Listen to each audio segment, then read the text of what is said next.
जय श्री कृष्ण। राधे राधे आप सभी को। आज बहुत ही सुंदर एक कहानी के साथ हाजिर है। उस कहानी का शीर्षक आपने तो पढ़ ही लिया है, तो चलिए उस कहानी को सुनते हैं। एक जंगल में एक चरवाहा रहता था। चरवाहा यानी गाय भैंस पशुओं को चराने वाला। गाय को चराने के लिए पूरी गांव की गायों को उस ज़माने में एक ही इंसान को दे दिया जाता था और वो सारी गायों को वो अकेले ही जंगल में चराता था। उसका नाम श्याम था। उसकी उम्र लगभग वो बचपन से यही काम करते आ रहा था।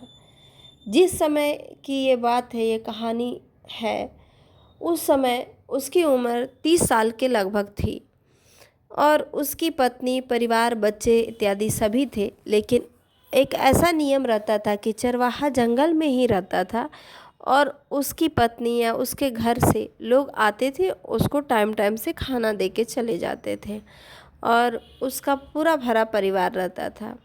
और जिनकी गाय वो चराता था, उन सभी गायों के मालिक उसको उसके घर में अनाज इत्यादि जो चीज़ की असुविधा रहती, उस चीज़ की पूर्ति करते थे। चरवाहा बहुत ही ईमानदारी के साथ अपने गाय को चराता और सारी गायों का ख्याल रखता। एक दिन की बात है, जंगल के ओर से संत मुनिजन जा रहे थे और साथ संकीर्तन करते हुए जा रहे थे उसी रास्ते से जहाँ वो गाय चरा रहा था। और मुनिजन राम धुन की गीत गाए जा रहे थे और उसे वो बहुत ही आनंदित लगा। और उसे देखकर, वो तो पढ़ा लिखा था नहीं, उसमें से कुछ अक्षर जैसे राम राम के धुन को उसने पकड़ लिया, याद हो गई और उसे वो गाय चराते समय उसको दोहराता और आनंद का अनुभव लेता। जब भी वो गाय चराता तो बड़ी ज़ोर ज़ोर से भगवान के नाम का अल्हार करता और गाय को चराता। लेकिन उसके आसपास आने जाने वाले लोग सभी हंसते कि देखो पागल हो गया है, ये कैसे करते जा रहा है। इस बात को लोग उससे कहते कि तुम्हें भगवान थोड़े ही मिल जाएंगे जो इतना ज़ोर ज़ोर से चिल्ला रहे हो। अब उसके मन में शंका सी होने लगी कि सभी संत जन तो राम धुन बहुत ही अच्छे से गाते हुए जा रहे थे और मैं उसमें से थोड़ा ही वर्ड सीख पाया और उसे मैंने गाया, तो क्या मेरा गाना गलत है? जब संत जन गा रहे थे तो अच्छा था, हम गा रहे हैं तो गलत है, ऐसा कैसे हो सकता है? उसके मन में यह दोहरी स्थिति पैदा हो गई और वो सोचने लगा, क्या मैं जो कर रहा हूँ गलत है? क्योंकि दुनिया माया नगरी में जो लोग रहते हैं, वो कोई भी अच्छा काम अगर कोई व्यक्ति करता है तो उसे रोकने की चेष्टा करते हैं। माया रुकवाती है कि वो अच्छा काम ना कर सके। फिर वो बड़ी ही सोच में पड़ के उसने सोचा कि क्यों ना हम इसका हल फिर ऋषि मुनि से ही लें। अगर कोई ऐसा ऋषि या मुनि इस रास्ते से जाए तो मैं इस बात का चर्चा करूं और उनसे ज्ञान प्राप्त करूं, क्योंकि मैं तो ठहरा गंवार। अब इसके बाद एक दिन उसी रास्ते से यात्रा भ्रमण के दौरान एक संत जा रहे थे। संत को देखकर उसने उनके पैरों में गिर पड़ा और उनसे सारी बात बताई और कहा, आप ही मेरा मार्गदर्शन कीजिए। उस पर संत कहते हैं कि ठीक है, मैं आपको बताता हूँ कि आप बिना सद्गुरु के तो ज्ञान नहीं प्राप्त कर सकते हैं, लेकिन आप कृष्ण नाम का जाप कीजिए। जाप करने मात्र से आपका कल्याण होगा। और कृष्ण की प्रशंसा किए, जैसे कि उनके मुखमंडल इत्यादि के बारे में। वो चरवाहा अब इस बात को सुना और उसने ये भी गुरु के नाम का वर्णन करते हुए उन्होंने कहा था, कोई भी पथिक या सद्गुरु इस पथ से ज़रूर जाएंगे, तुम भरोसा रखना, एक दिन ज़रूर सद्गुरु आएंगे इस पथ पे। अब वो रोज़ गाय को चराता और ऊपर की ओर निहारता कि आज सद्गुरु मिल जाए। इस तरह करते करते 2 महीने बीत गए, सद्गुरु उसे नहीं दिखे। वो पेड़ पे भी चढ़ के रास्ता निहारता कि कहीं सद्गुरु हमें मिल जाए। लेकिन एक दिन ऐसा होता है कि सद्गुरु उस पथ से जा रहे हैं और उसे वो देखते ही नीचे उतरता है पेड़ से और गुरु के पैरों में गिर जाता है। उस पर सद्गुरु कहते हैं, पहले ऐसे ही थोड़ी आपको दीक्षा दे दूँगा, आप जाओ स्नान ध्यान करके आओ, फिर मैं आपको दीक्षा दूँगा। उस पर वो कहता है, मैं तो ठहरा अनपढ़ गँवार और मेरी कार्यशैली तो आप जानते ही हैं गुरुदेव। तो फिर भी बोले कि ठीक है, जाओ और नहा के आओ। तो वो स्नान करके आता है और गुरु के सामने बैठता है। तो गुरु कहते हैं कि आप भी श्री कृष्ण की भक्ति ही किया करो और आपको एक दिन भगवान ज़रूर मिलेंगे, लेकिन एक नियम व्रत का आप धारण करो कि नित प्रति आप खाने से पहले ठाकुर जी की भोग लगा के खाओगे। तो वो मान जाता है, लेकिन वो बहुत ही सीधा और सरल व्यक्ति रहता है और वो वचन दे देता है अपने गुरु को कि हाँ, हम ठाकुर जी का भोग लगा के ही हम खाना को खाएंगे, भोजन को करेंगे। इस पर गुरु बहुत ही प्रसन्न होकर वहाँ से चले जाते हैं उसको आशीर्वाद दे के। लेकिन वो सरल होने का मतलब ये समझ बैठता है कि गुरु को प्रसाद देने का मतलब उनको बैठा के पवा के तब खुद खाना है, खुद पाना है। तो ऐसा उसके अंतःकरण में चलने लगता है।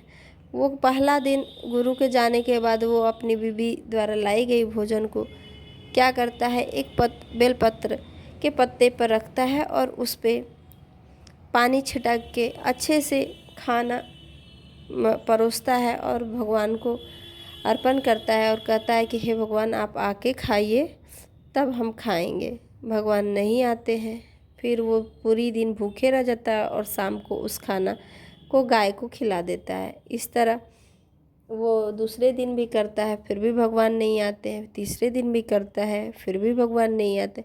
इस तरह करते करते 18 दिन बीत जाते हैं।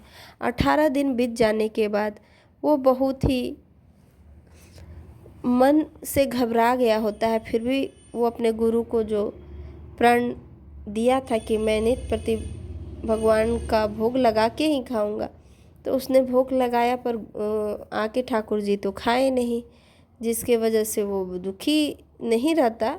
लेकिन अब वो समझ गया था कि मेरे बुरे कर्म या मेरे पिछले जन्म के जो कर्म हैं वो सब मीट रहे हैं और भगवान शायद इस जन्म में मेरे से नहीं मिलेंगे। और वो खाना नहीं खाता, जिससे वो दुर्बल हो गया, गाय चराने की शक्ति नहीं रही। फिर भी वो अंतिम समय तक आस रखा। 27वें दिन उसकी पत्नी आके पूछी कि क्या मैं यहाँ आके रुक जाऊँ और आपकी सेवा करूँ। फिर भी वो अपने पत्नी तक को नहीं बताया कि मैं अपने गुरु की आज्ञा का पालन कर रहा हूँ और गुरु की आज्ञा नित प्रति दिन के अनुसार पालन करते रहा। लेकिन अब उसके प्राण क्षीण होने वाले थे, ऐसा लगता था कि आज ही मानो प्राण निकल जाएंगे। इस तरह वो अपने मन ही मन भगवान जी को, कृष्ण जी को बोलने लगा कि ठाकुर, या तो आप आके खा लीजिए और नहीं तो आप खाना ले जाइए और ले जाके वहाँ अपने घर पे खा लीजिएगा। इतना सरल स्वभाव के होने के कारण अब ठाकुर जी से भी नहीं रहा गया और उस दिन वो सोचा कि आज तो मेरे प्राण चले ही जाएंगे। लेकिन ठाकुर जी आते हैं और कहते हैं, श्याम श्याम। श्याम आँख को खोलता है और देखता है वही अमृत वाणी वर्षा हो रही है जो गुरु जी ने वर्णन किया था। फिर वो धीरे धीरे पलकें झुका लेता है। फिर भगवान श्याम श्याम कहते हैं। फिर वो आंखें खोलता है और आंखों से अश्रु बहने लगता है। वो इतना निर्बल हो गया था कि उठ भी नहीं पा रहा था। फिर भगवान उसको बल प्रदान करते हैं और अपने पास बुलाते हैं। बल प्रदान होने के बाद वो बहुत ही अपने आँखों से उनको पवित्र मन से पुकारता है और गले जाके लग जाता है। गले लगने मात्र से उसका कल्याण हो जाता है और भगवान अपने सीने से लगा के उसकी रूखी सूखी खाना खा लेते हैं। भगवान पुआ पकवान के प्यारे नहीं होते हैं। भगवान आपके रूखी सूखी अगर ईमानदारी के होंगे तो उसे लेने के लिए वो तैयार होते हैं। अगर बेईमानी के 56 भोग भी रहें तो नहीं खाते, क्योंकि आपने महाभारत में भी देखा था कि विदुर जी के घर विदुरानी के दिए हुए छिलके खाए, पर दुर्योधन के 56 भोग को उन्होंने त्याग कर दिया था। उसी तरह उस श्याम के साथ होता है और भगवान उसे शक्ति प्रदान ऐश्वर्य प्रदान करते हैं और कहते हैं जिंदगी भर तुम्हारा वंशज आगे बढ़ता जाए, ऐसा आशीर्वाद देते हैं। अब तो श्याम के अंतःस्थल में भगवान स्वयं जाके विराजमान हो जाते हैं।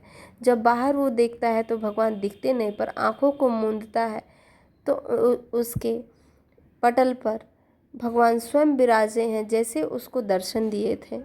ऐसा लगता है कि वो पुण्य जन्मों के बहुत सारे अच्छे कर्म उसके इस अंतरात्मा में आके बैठ गया हो।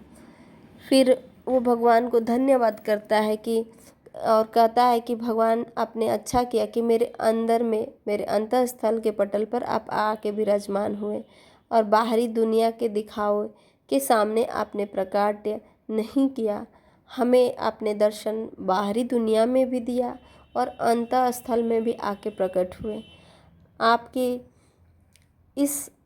इस मन भरी आत्मा से आभार व्यक्त किया और वो सुखी सुखी अपना जीवन व्यतीत करने लगा, जाके गांव में रहने लगा और गाय चराना छोड़ दिया। लेकिन गाय की सेवा करने मात्र से उसके साथ इतना अच्छा हुआ था, क्योंकि वो निस्वार्थी था और बिना स्वार्थ के ही उसने गायों की सेवा की थी। तो हम इंसान को चाहिए कि गाय माता की सेवा करना चाहिए, और गाय माता बदले में हमसे कुछ लेती नहीं है, हमेशा देती हैं। तो गाय का आप और हमारे आसपास जो भी मनुष्य हैं उनकी सेवा करें, उनकी देखभाल करें, उन पर अत्याचार ना करें। जय श्री कृष्णा, राधे राधे। मिलते हैं इसी तरह नए वीडियो के साथ।